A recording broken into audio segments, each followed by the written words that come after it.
Cancer patient है उसको क्या चेंजेस लाने चाहिए अपने डेली लाइफ स्टाइल में? पहला तो ये है कि खाना हेल्दी होना चाहिए। दूसरा होता है कि मेडिटेशन। तीसरा हमें नेचर के करीब रहना चाहिए। मैंने आपका अकाउंट देखा है कैंसर टू करेज। मैंने ये फील किया है कि कैंसर पेशेंट्स के माइंड में ना बहुत सारे क्वेश्चंस चल रहे होते हैं जनरली, जो वो किसी के साथ भी शेयर नहीं कर पाते हैं।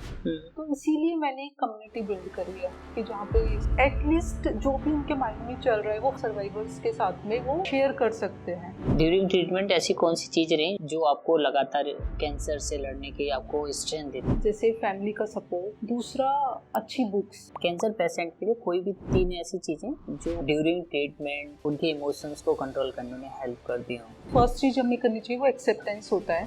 दूसरी चीज ये एक्सेप्ट करने के लिए अपने पॉजिटिव इमोशंस अपने अंदर लाने के लिए योगा एंड मेडिटेशंस काफी हेल्प करते हैं।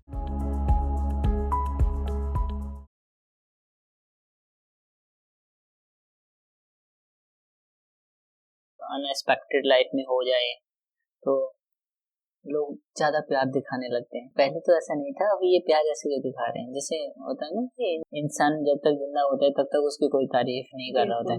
मतलब जिंदा रहते हुए इंसान जब आपको ज्यादा प्यार दिखाता है, जो एबनॉर्मल चीज है, मतलब जो नॉर्मल नहीं है, क्योंकि वो आपके या फिर किसी भी इंसान के साथ नहीं होता है, तो मतलब कैसा फील आता है? ये ना बिल्कुल नॉर्मल ह्यूमन इमोशन है देखा जाए तो। जब तक हम ना लोगों को, चीजों को, हम हर चीज को ग्रांटेड लेते हैं, लेकिन अगर किसी की लाइफ में कुछ ऐसे अनएक्सपेक्टेड हो रहा है तो हमें एकदम से उसका लॉस फील होने लगता है। हमें लगता है कि यार शिट, इसे तो ये हो गया। क्योंकि हर अनएक्सपेक्टेड चीज के पीछे जो डर होता है ना वो डेथ का होता है ना। तो जहाँ पे भी डेथ आएगी वहां पे लोगों को फिर ना एक वैल्यू फील होने लगती है। ऐसा नहीं है कि वो पहले प्यार नहीं करते थे, लेकिन पहले उन्होंने शायद कभी उस तरह से सोचा ही नहीं कि हाँ ये इंसान मुझे छोड़ के ऐसे चला भी जाएगा या हमें छोड़ के चला जाएगा या कभी हमें इसके बिना भी रहना पड़ेगा। लेकिन जब ऐसा कुछ हो जाता है तो वो चीज फील होना शुरू हो जाती है कि यार हाँ ये तो मेरी लाइफ में बहुत इंपॉर्टेंट है, और अगर इससे कुछ हो गया तो क्या ही होगा। हम खुद भी जैसे जब तक लाइफ सही चल रही होती है, आप कब सो रहे हो? जैसे रिसेंटली मैंने आपको बताया कि मैं एम्स गया, मुझे थोड़ी प्रॉब्लम हो गई।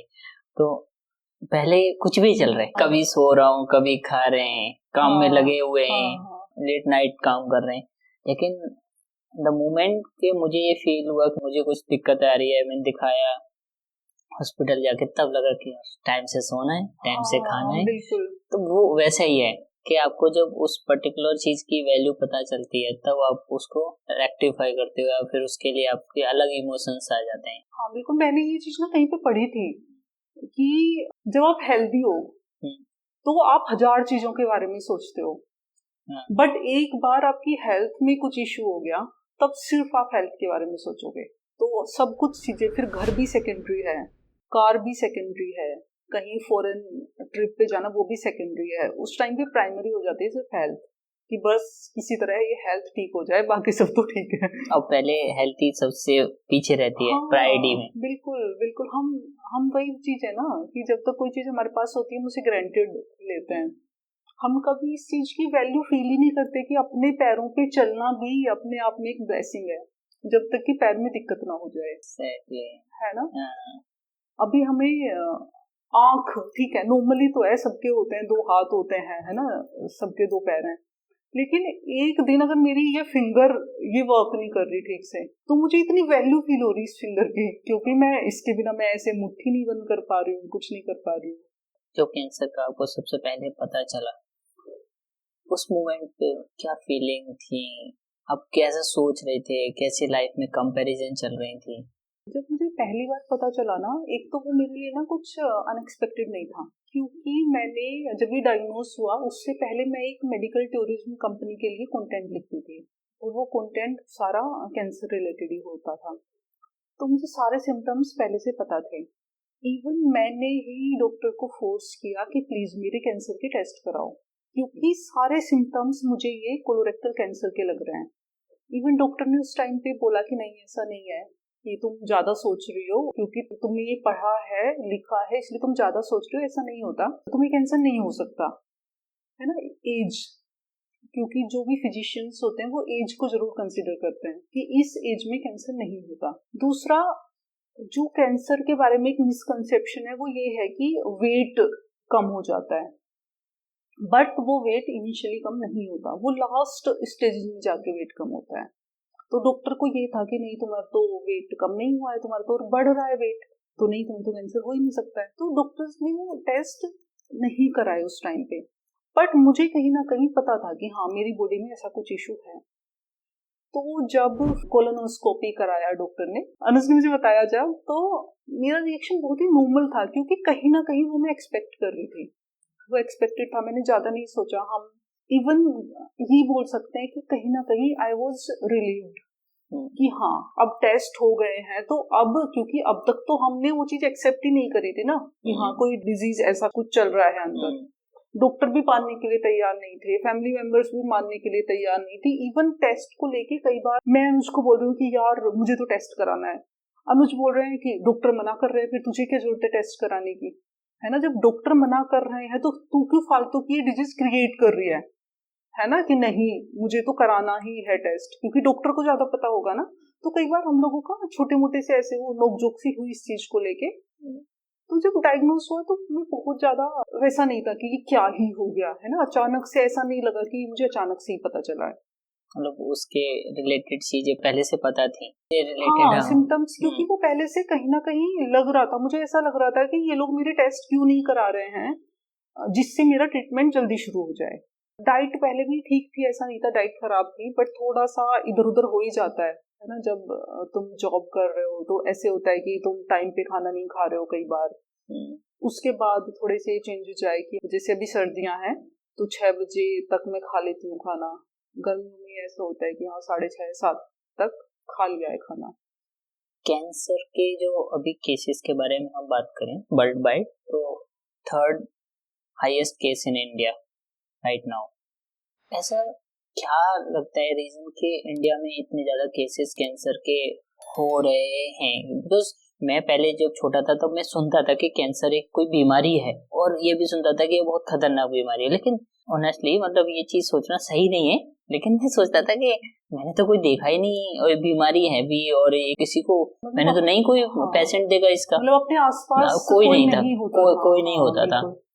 देन अभी कुछ साल में पिछले 5 साल से मैं देख रहा हूँ कि मेरे खुद के नॉन में कोई ना कोई है कि हर तीसरे किसी के घर में किसी के मामा को हो गया है, किसी को कुछ हो गया है। अभी हम मतलब मेरे दोस्त की मदर को है, मैंने शायद आपको पहले डिस्कस किया था। हाँ, तो अब ये केस इतने ज्यादा कैसे बढ़ गए, इसके क्या रीजन आपको लगते हैं? ये 2 रीजंस हैं जो मुझे लगता है कि एक तो फल और सब्जियों में बहुत ज्यादा पेस्टिसाइड्स का यूज, और फिर दूसरा स्ट्रेस। और भी ऐसे बहुत सारे रीजंस हो सकते हैं, साइंटिस्ट या फिर देखा जाए तो वो लोग रिसर्च कर रहे हैं इस बारे में। क्योंकि ये जो कैंसर, ये पेस्टिसाइड और जितने भी फर्टिलाइजर्स यूज हो रही हैं उन्हीं का रीजन है, तो वो तो कम होने वाला नहीं है। बिकॉज जैसे जैसे पॉपुलेशन है, पॉपुलेशन को हमें फीड तो कराना ही है, और फीड कराना है तो हमें उतना हमें उगाना पड़ेगा, और हमारे पास यदि लैंड की बात करें तो उस हिसाब से लैंड उतना तो नहीं कर सकती है, तो हमें पेस्टिसाइड और ये जो तो फर्टिलाइजर्स यूज करनी पड़ेंगी। तो अल्टीमेट डॉक्टर्स हमेशा ये बोलते हैं कि ये कैंसर से बचना है तो आप ईयरली हेल्थ चेकअप करवाओ। हम अपने देश के जनसंख्या के बारे में बात करें तो हेल्थ चेकअप इतने ज्यादा महंगे होते हैं, वो कैसे अफोर्ड कर पाएंगे? कुछ एनजीओ आ रहे हैं, जैसे मैंने देखा है कि युवराज सिंह का एक एनजीओ यूवी कैन है ना, वो लोग जैसे वो ऐसे कि किसी गांव में जा रहे हैं, वहां पे जाके वो फ्री चेकअप्स कर रहे हैं। अभी जैसे ब्रेस्ट कैंसर अवेयरनेस मंथ था अक्टूबर, तो उन्होंने उस मंथ में जाके कुछ विलेजेस में जाके लोगों को इवन सिखाया है कि सेल्फ इंस्पेक्शन कैसे कर सकते हो आप। किसी इंसान को पहले कुछ लगना चाहिए। वैसे इंडिया में तो मतलब लोगों को इतनी अवेयरनेस ही नहीं है, क्योंकि लोग तो हेल्थ इंश्योरेंस वगैरह में भी ज्यादा इन्वेस्ट हो, तो उनके लिए खर्चा जैसा लगता है। तो हेल्थ चेकअप जब कोई डिजीज डिटेक्ट होती है तब उसके बाद लोग जब बोलते हैं तब भी हेल्थ चेकअप से लोग बचने की कोशिश करते हैं। तो क्वेश्चन इज दैट कि यदि हम बोलें कि हमें बस हेल्थ चेकअप रेगुलरली कराने हैं, तो लोगों की बेसिक नीड पूरी नहीं हो रही है, तो वो हेल्थ चेकअप कराना मतलब कितना ज्यादा सिर दर्द हो सकता है। बट फिर वही बात होती है ना कि जो हम बात कर रहे हैं, शायद आज हमारा मेन टॉपिक वही चल रहा है कि हाँ जब तक चीज है उसकी वैल्यू नहीं होती। जब डायग्नोस हो जाता है तब भी तो पैसे देते हैं ना लोग ट्रीटमेंट के लिए, लेकिन वो पहले नहीं सोचते, फिर वो कहीं से भी लेके आए कुछ भी करें फिर तो ट्रीटमेंट करवाते हैं ना। गवर्नमेंट के ICMR की तरफ से कुछ होते हैं, कुछ छोटे मोटे रूल्स होते हैं जो मुझे एग्जैक्टली नहीं पता है, बट वो कुछ ऐसे होता है कि जब मैं अपनी बात बता रही थी कि डॉक्टर ने बोल दिया था कि नहीं आपको कैंसर नहीं हो सकता है, कुछ रूल्स होते हैं जो डिफाइंड होते हैं कि अगर 60 इयर्स से ज्यादा का कोई पर्सन है और उसे कंटिन्यूसली ऐसे कुछ कॉन्स्टिपेशन हो रहा है या स्टूल में ब्लड आ रहा है तो उसका टेस्ट करवा लो, क्योंकि पहले जनरली इसी एज में होते थे, बट अभी तो वो भी नहीं है, अभी तो किसी भी एज में हो जाता है। तो कुछ ऐसे रूल्स तो हैं कि हाँ डॉक्टर भी उससे पहले प्रिस्क्राइब नहीं करते हैं कोई भी टेस्ट। फिर ऐसे होता है कि जनरली ये जो भी डिजीज है ना बहुत ही छोटी चीज से शुरू होती है। जैसे अगर मेरे केस में बात करें तो सिंपल एक कॉन्स्टिपेशन से शुरू हुआ था कि कभी ऐसे हो गया कॉन्स्टिपेशन हो गया, कभी डायरिया हो रहा है, फिर धीरे धीरे वो स्टूल में थोड़ा थोड़ा सा ब्लड आना शुरू हो गया तो डॉक्टर को लगा कि हाँ पाइल्स हो गए होंगे, डॉक्टर ने पाइल्स का मेडिसिन वगैरह दी, डॉक्टर को लगा पाइल्स हो जाएंगे, क्योंकि उस टाइम पे कोई नहीं सोच सकता, ऐसा नहीं है कि मुझे या किसी को भी कि कॉन्स्टिपेशन हुआ एकदम से कैंसर के टेस्ट कराने पहुंच जाएंगे, वैसा नहीं होता है। फिर ब्लड आना शुरू हो गया, पाइल्स वाली मेडिसिन दी तो उनसे थोड़े दिन थोड़ा सा लगा रिलीफ सा, लेकिन फिर और ज्यादा आना शुरू हो गया। पहले ऐसे होता था कि कभी आ रहा है वीक में 10 दिन में एक बार, फिर वो रेगुलर हो गया, फिर स्टूल पास करते हुए पेन होना शुरू हो गया, तो वो पेन भी 6-8 मंथ्स हो गए ना, तब डॉक्टर ने कहीं जाके प्रिस्क्राइब करा मुझे कि हाँ कोलोनोस्कोपी करा लो। तो वैसे होता है, अर्ली डायग्नोसिस तो बहुत ही ज्यादा जरूरी है, क्योंकि अगर पहले पता चल जाता है तो डिजीज को कंट्रोल करना आसान होता है।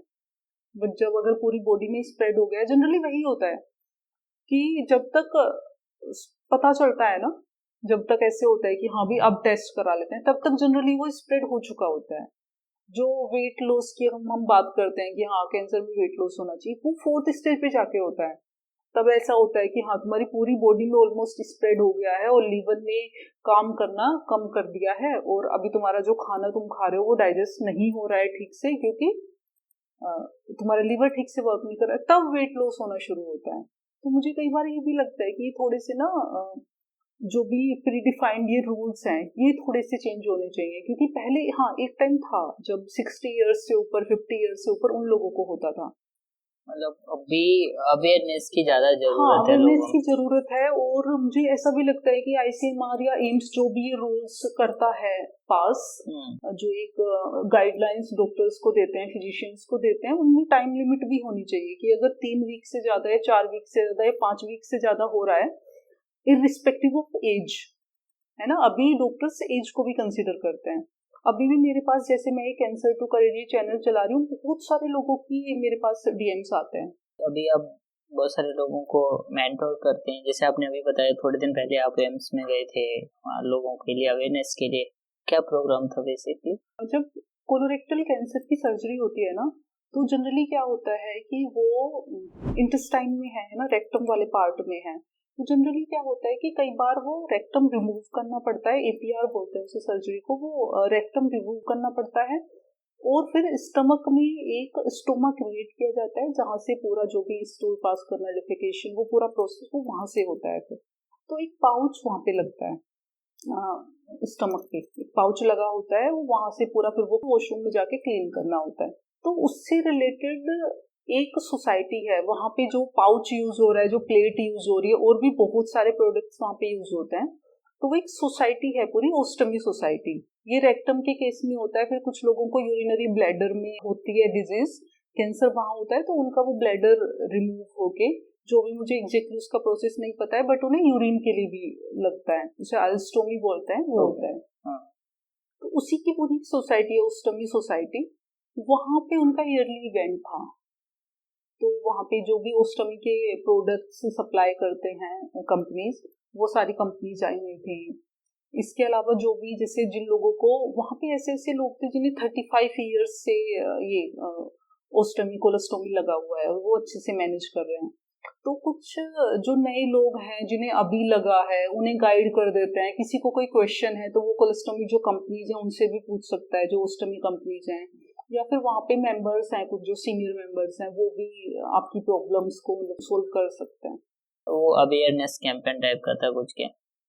जैसे मैं एक सिंपल चीज बताती हूँ, वहाँ पे कई लोगों से मैंने ये सुना कि जब से उन्हें कोलेस्ट्रोमी लगा है वो नहा नहीं पा रहे हैं, वो नहाते नहीं है, उन्हें साल साल हो गया है, साल 2 साल हो गए, बट वो सिंपली ऐसे वो स्पंज बाथ वैसे ही करते हैं कि टॉवल उन्होंने पानी में भिगो लिया और ऐसे ऐसे सिर्फ पोंछ लिया एक टाइप से, उस टाइप से। तो मुझे ये सुन के थोड़ा सा सरप्राइजिंग लगा, क्योंकि मैं तो तब से लगा तब से ही नहा रही हूँ। तो लोगों को कई बार अवेयरनेस नहीं होती है कि हाँ ऐसा भी कोई प्रोडक्ट आता है जिसे आप रैप करके अपना पाउच है वो बांध सकते हो, उस पे ढक सकते हो, तब तुम नहा सकते हो। तो वहाँ पे कुछ लोग ऐसे थे, तो अवेयरनेस भी पहुंच सकते हैं कि क्योंकि हर किसी की लाइफ में, जैसे अगर मैं बात करूँ तो मुझे भी 4 साल हो गए कोलेस्ट्रॉल में लगे हुए। तो जब फर्स्ट ईयर था मुझे बहुत सारे इश्यूज आते थे, बहुत सारी प्रॉब्लम्स आती थी। फिर धीरे धीरे मैंने खुद के एक तरह से तरीके निकालना शुरू कर दिया कि हाँ कैसे प्रॉब्लम्स को मिनिमाइज किया जा सकता है। इस तरीके की चीजें जब होती है, जैसे हमारी बॉडी में कोई भी एक अलग से चीज ऐड हो रही है, लग रही है, वो पुरानी, तो उन दोनों में क्या डिफरेंस होता है? क्योंकि बहुत सारी चीजें होती है ना जो ऐसी चीज हो जाती है कि पहले तो मुझे किसी भी चीज की केयर नहीं करनी थी, अभी कुछ ऐसा हो गया है। ये ना डिफिकल्ट होता है। अभी शायद मैं जितनी कूल होके इस बारे में बात कर रही हूँ, अगर जब मुझे लगने वाला था या उसके थोड़े दिन बाद तक, आई थिंक 6 मंथ्स लगे मुझे ये एक्सेप्ट करने में, तो तब उस टाइम पे इतना इजी नहीं था। उस टाइम पे तो इवन ऐसा होता था कि जब भी मैं नहाने जाती थी, इवन वीकली मैं इसे एक बार चेंज करती हूँ पैकेट को। तो जब मैं चेंज करती हूँ ना, तो पूरा एक बार रिमूव करके मैं अच्छे से नहा लेती हूँ, क्योंकि डेली तो ऐसा होता है कि ये लगा हुआ होता है पाउच, तो ये वाला पार्ट इतना अच्छे से नहीं वॉश होता है। तो जब वीकली मैं एक बार इसे चेंज करती हूँ तो मैं नहाने जाती हूँ, तो जनरली मैं मिरर में देखती थी और मैं देखती थी कि मेरा पेट कितना अजीब दिख रहा है ना, क्योंकि पहले से मेरा वेट बिल्कुल मैनेज्ड था। और जैसे शादी हुई तो शादी के बाद जैसे साड़ी वगैरह पहनते थे, तो जो भी मेरी फैमिली मेंबर्स थे या फिर सिस्टर लोग, वो सब तारीफ करते थे कि यार तेरा टमी कितना अच्छा है। लेकिन फिर मुझे जब मैं खड़ी होके देखती थी शीशे के सामने, तो मुझे वही चीज याद आती थी, यार लोग इस चीज की कितनी तारीफ करते थे कि बिल्कुल एकदम से स्लिम वाला फील आता है, और अब देख क्या हो गया है। तो मतलब मैं बहुत रोती रही। कभी कभी ऐसा होता है ना कि हम रोते रोते भी इरिटेट हो जाते हैं, तो मेरे साथ वही हुआ। जब ऐसे मैं हर वीक ऐसे कर रही हूँ तो मैं इरिटेट हो गई। मैंने कहा यार मैं कब तक रोऊंगी एक सेम चीज के लिए, रोज रोज रोना, हर हफ्ते रोना, वो तो कब तक चलेगा ये। तो एक दिन मतलब मैंने खुद को मोटिवेट किया कि तू आज रो ले। मैं खड़ी हुई हूँ मिरर के सामने, मैंने कहा कि तू आज रो ले जितना तुझे रोना है, लेकिन आज के बाद एटलीस्ट इस चीज के लिए तो तुझे नहीं रोना है। ये था कि एक्सेप्ट तो तुझे ही करना पड़ेगा, तू रो ले कैसे भी कर ले, बट अब तो जो है वो है, अब ये तो चेंज नहीं हो सकता है।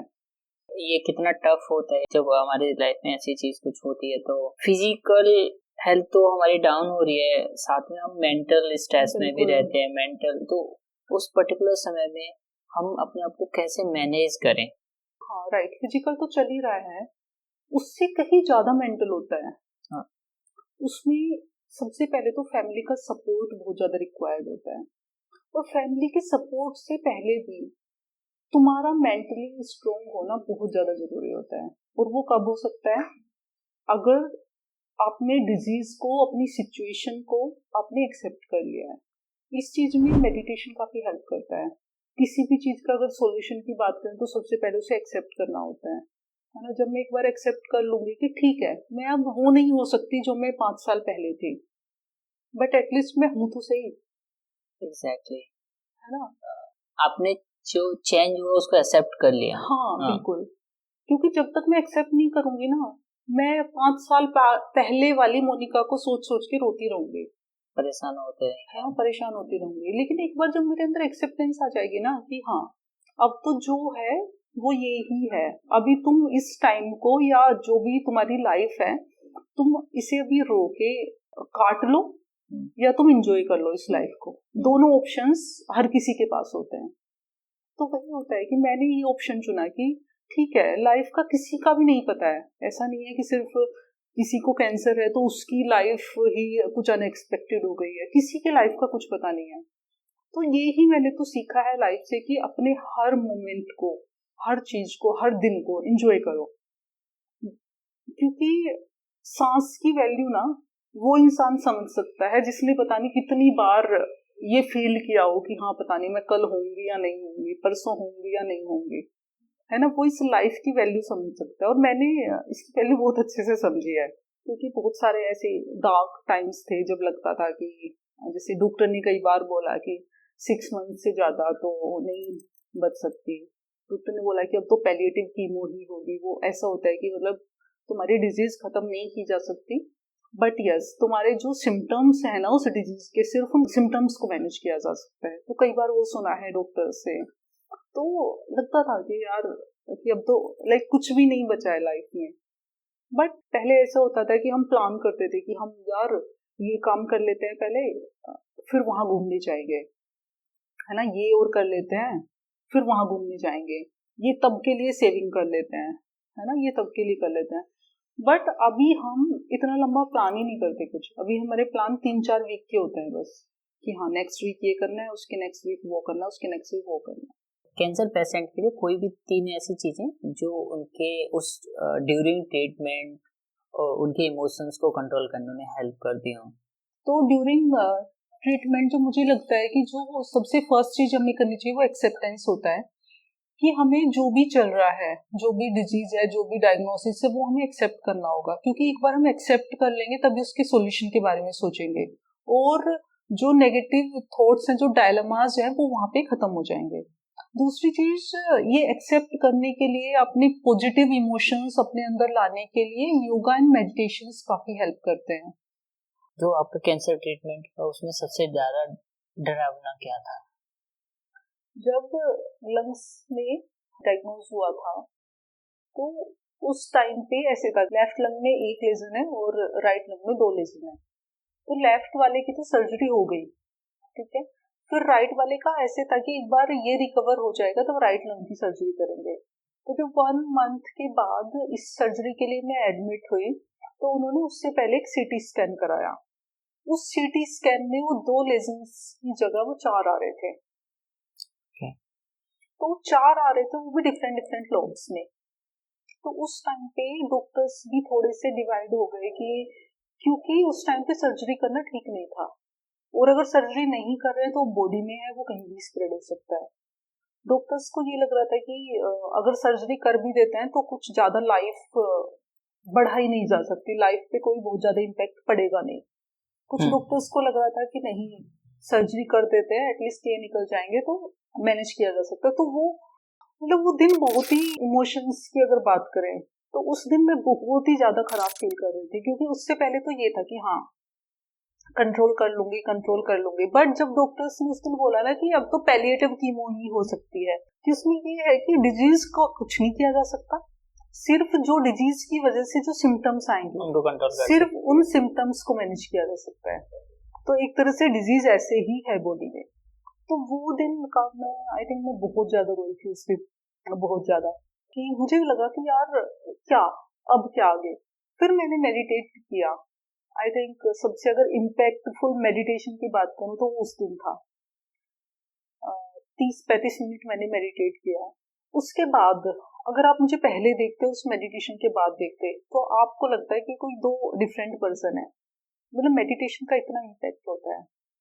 इलाज के दौरान कौन सा चरण है जो एक कैंसर पेशेंट को ज्यादा दर्द देता है या वो दर्दनाक रहता है? मेरे केस में अगर बात करें तो सबसे ज्यादा जो पेनफुल था वो डायग्नोसिस से पहले वाला, और जब तक ट्रीटमेंट नहीं शुरू हुआ था।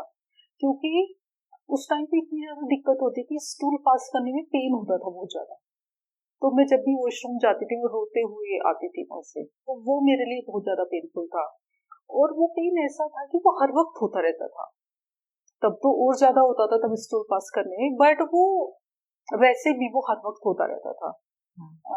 जब एम्स में ट्रीटमेंट शुरू हुआ तो उन्होंने मेडिसिन दी, बट वो वही होता है कि एलोपैथिक जो मेडिसिन होती हैं वो 8 आवर्स में एक बार उन्होंने बोला हुआ था। बट उससे भी वो मैनेज नहीं हो रहा था। फिर बीच में हमने होम्योपैथिक मेडिसिन कुछ पता करी, वो लेनी शुरू करी। तो ऐसे होता था कि पहले मैं एक एलोपैथी वाली ले रही हूँ, फिर 4 घंटे के बाद मैं होम्योपैथी वाली ले रही हूँ, फिर 4 घंटे के बाद फिर एलोपैथी वाली ले रही हूँ, तब जाके वो मैनेज होता था। इस पूरे ट्रीटमेंट के दौरान डायग्नोस से पहले जो आपके हस्बैंड का क्या रोल रहा? लोग कंपेयर करते हैं कि अनुज मेरे साथ है, उनके हस्बैंड ने अगर उन्हें थोड़ा सा भी कुछ, अगर थोड़ा सा भी सपोर्ट नहीं किया तो यार देखना मोनिका का हस्बैंड तो सपोर्ट कर रहा है, हमारा तो नहीं करता है। ऐसा नहीं है। मोनिका का हस्बैंड अगर सपोर्ट कर रहा है तो वो भी देखो कि मोनिका खुद को कैसे सपोर्ट कर रही है ना। मोनिका खुद की हेल्प कर रही है, तभी मोनिका का हस्बैंड मोनिका के साथ खड़ा हुआ है, मोनिका की फैमिली मोनिका के साथ खड़ी हुई है। क्योंकि हम इंसान है, हर कोई, हमारी खुद की एक्सपेक्टेशन भी होती हैं। अगर कोई हस्बैंड है तो उसकी वाइफ से भी कुछ एक्सपेक्टेशंस होती हैं। तो अगर वाइफ एक्सपेक्टेशन पूरी नहीं करी तो हस्बैंड भी हो सकता है ना कि ना कर रहा हो, बट इट्स वेरी नॉर्मल। हम हर वक्त हर इंसान से उम्मीद नहीं कर सकते, क्योंकि जितनी ज्यादा किसी से उम्मीद करेंगे उतनी ही ज्यादा प्रॉब्लम होगी। हमारी उम्मीदें पूरी नहीं होंगी, हम ऑटोमेटिकली परेशान फील करेंगे। अनुज को बहुत सपोर्ट किया है। जैसे मुझे कुछ चीजों को हैंडल करने में टाइम लगा, ऐसे अनुज को भी कुछ चीजों को समझने में, हैंडल करने में टाइम लगा है, क्योंकि ये चीज मेरे लिए भी नहीं थी और अनुज के लिए भी नहीं थी। सबसे ज्यादा ये नॉर्मल लाइफ की भी अगर बात करें तो बहुत ज्यादा एक्सपेक्टेशंस किसी से नहीं करनी चाहिए, क्योंकि जितनी ज्यादा हम एक्सपेक्टेशंस करेंगे वो उतनी पूरी नहीं होंगी और उतना ही ज्यादा प्रॉब्लम होगी। तो वही होता है राज, थोड़ा सा ना एक्सपेक्टेशंस मैनेज करने वाली बात होती है। अब जितना मुझे उसका सपोर्ट चाहिए उतना मुझे मिल रहा है। अगर मैं हर वक्त कॉल कर करके कि यार अब मुझे ये दिक्कत हो रही है, मुझे ये दिक्कत हो रही है, ये दिक्कत हो रही है, तो अनुज कल को फ्रस्ट्रेट होके क्या बोलेगा कि ऐसा हो सकता है किसी मोमेंट पे मुझे बहुत ज्यादा जरूरत हो और वो मेरी कॉल ही ना अटेंड करे। Exactly. कि इसका तो हर वक्त का यही काम होता है, हमेशा ही चलता रहता है ना। हाँ। तुम्हें भी अपने आसपास वाले लोगों का ध्यान रखना है, तभी वो तुम्हारा ध्यान रख पाएंगे।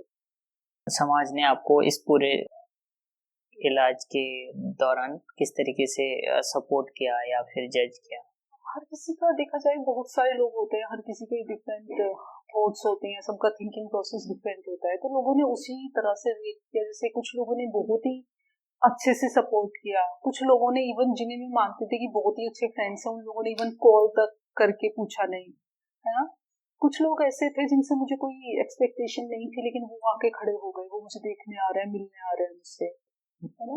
कुछ लोगों ने ये मान लिया कि बस ये तो गई, है ना। उन लोगों ने समझ लिया कि हाँ बस अब डिजीज हो गई, अब ये तो गई बिल्कुल। सबसे ज्यादा जो मैंने चेंज देखा ना, मैंने कोलेस्ट्रॉल से रिलेटेड देखा लोगों में। मेरे आसपास के लोग ये मानते थे कि अब इसे कोलेस्ट्रॉल लग गई तो इसकी तो लाइफ खत्म है। और जब मैंने सर्जरी के बाद फिर से ऑफिस ज्वाइन किया और जब मैं रेडी होके ऑफिस गई, तो लोग मुझे देख रहे थे और मुझे उनमें ये दिख रहा था कि वो ये देख रहे थे कि ये ऐसे कैसे रह सकती है, ये ऐसे नॉर्मल लाइफ कैसे जी सकती है कोलेस्ट्रॉल लगने के बाद। क्योंकि उन्हें तो ये लगता था कि बस ये तो खत्म है, अब तो ये हर वक्त रोती रहेगी। बट मैंने कभी भी लोगों से ऐसे कि ठीक है, मैं खुद, मुझे एक्सेप्ट करने में थोड़ा सा टाइम लगा, बट वो मेरे और अनुज के अंदर था। कभी ऐसा लोगों को हमने शो नहीं किया कि हम बहुत ज्यादा परेशान हैं या हम बहुत ज्यादा रो रहे हैं।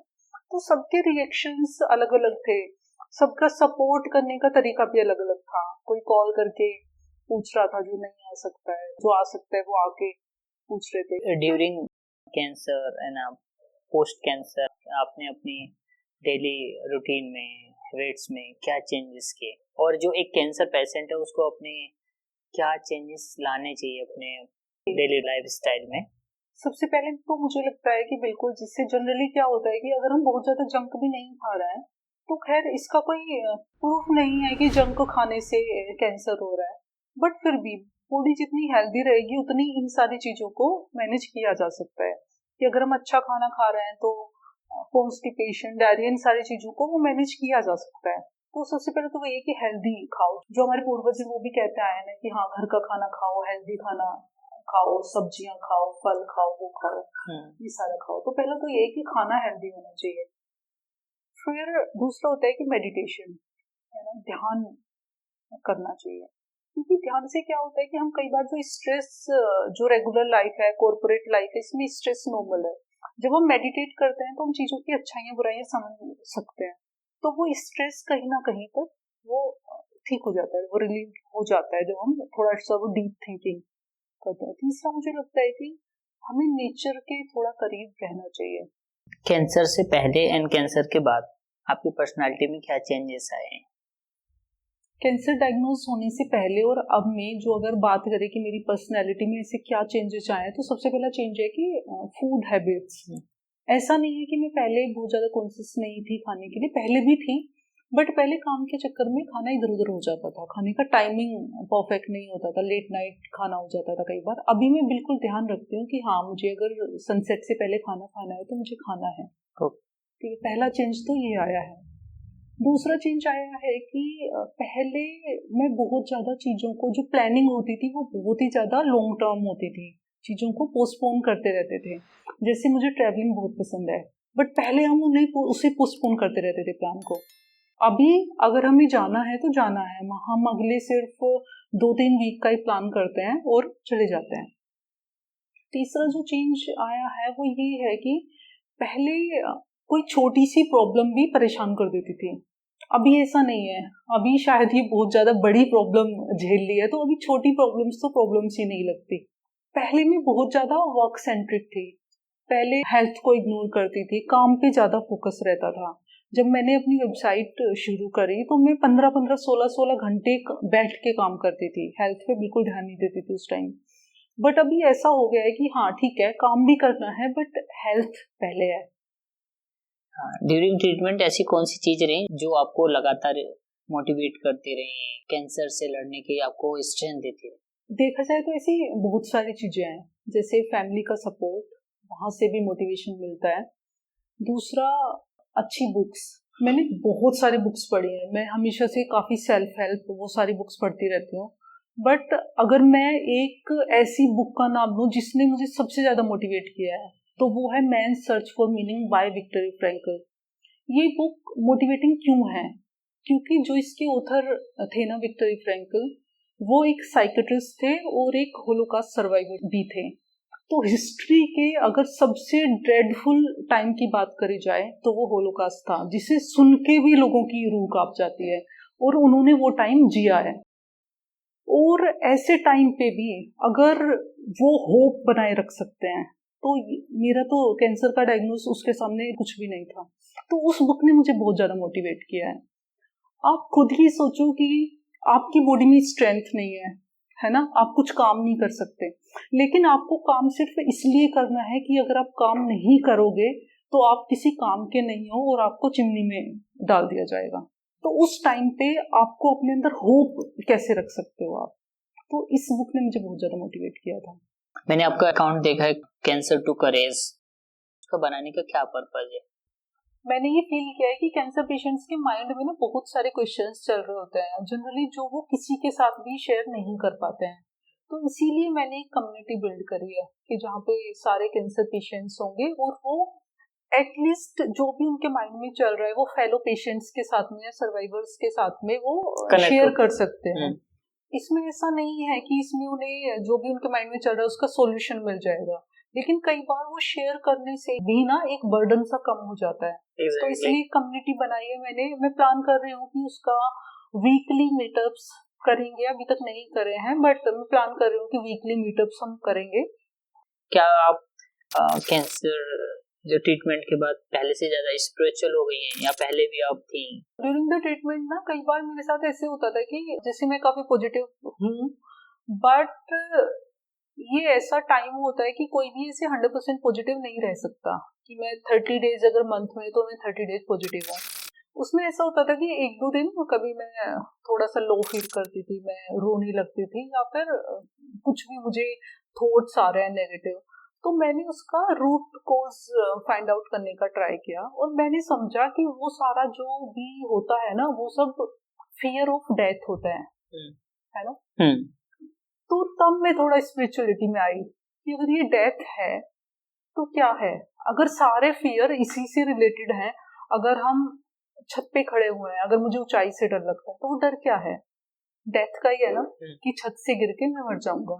अगर मुझे पानी से डर लग रहा है तो वो डर क्या है? कि पानी में मुझे तैरना नहीं आता, पानी में डूब के मैं मर जाऊंगा। तो मैंने समझा कि सारे फियर्स ना ये सब डेथ से रिलेटेड है। तो तब मैंने डेथ को समझना चाहा और तब मैं स्पिरिचुअलिटी में आई। अब स्पिरिचुअलिटी से मेरा मतलब वो नहीं, रिलीजन नहीं है कि मैं किसी भगवान की पूजा कर रही हूँ, नहीं, मैं अपनी स्पिरिट के बारे में बात कर रही हूँ कि अगर ह्यूमन स्पिरिट की बात करी जाए तो वो क्या है, कैसे वर्क करता है, आफ्टर डेथ क्या है। मैंने वो सारी चीजें पढ़ना शुरू किया। खैर ये ऐसे सवाल हैं जिनका कोई आंसर तो है नहीं, है ना, बट फिर भी मुझे थोड़ा सा ये लगता है कि डेथ तो वो तो इनएविटेबल है, वो तो एक दिन आनी ही है। बट अगर मुझे ये टाइम मिला है, ये लाइफ मुझे मिली है, तो मुझे इसका हर मोमेंट एंजॉय करना है, क्योंकि कल को अगर डेथ आती है ना तो मैं ये कह सकूं कि yes, I had a beautiful life. इस पूरी जर्नी में नवोदय ने आपकी किस तरीके से हेल्प की? नवोदय ने हमेशा से चीजों को हैंडल करना सिखाया है, क्योंकि जब छोटे से बच्चे होते हैं ना, हम 6th क्लास में जाते हैं तो हमें कुछ भी नहीं पता होता है, हमें कपड़े धोने नहीं आते हैं। उस टाइम पे कपड़े धोना भी एक बहुत बड़ी प्रॉब्लम होती है हमारे लिए, सुबह उठना एक बहुत बड़ी प्रॉब्लम होती है उस टाइम पे। तो बट धीरे धीरे हम उन प्रॉब्लम्स को टैकल करना सीख जाते हैं। सर्दियों में ठंडे पानी में नहाना होता था, तो कहीं ना कहीं वो सारी चीजें ना हमें अंदर से स्ट्रोंग करती हैं। सैटरडे है, इतने सारे बच्चों को कपड़े धोने हैं, तो वो मैनेजमेंट सिखाता है। मतलब नवोदय ने मैनेजमेंट सिखाया है बहुत अच्छे से कि तुम छोटी छोटी प्रॉब्लम्स को कैसे टैकल कर सकते हो, कैसे उन्हें मैनेज कर सकते हो। थैंक यू देव, आप आए और आपने इतना टाइम दिया। मुझे लगता है कैंसर जो भी इस खतरनाक बीमारी से जूझ रहे हैं उन लोगों को बहुत कुछ इससे सीखने को मिलेगा, और आपकी स्टोरी सुन के बहुत सारे लोग इंस्पायर होंगे और उन्हें एक स्ट्रेंथ मिलेगी जो इस खतरनाक बीमारी से वो लड़ पाएंगे। थैंक्स राज, मैं भी थैंकफुल हूँ नवोदयंस टॉक टीम के लिए। Thanks for sharing my story with the people.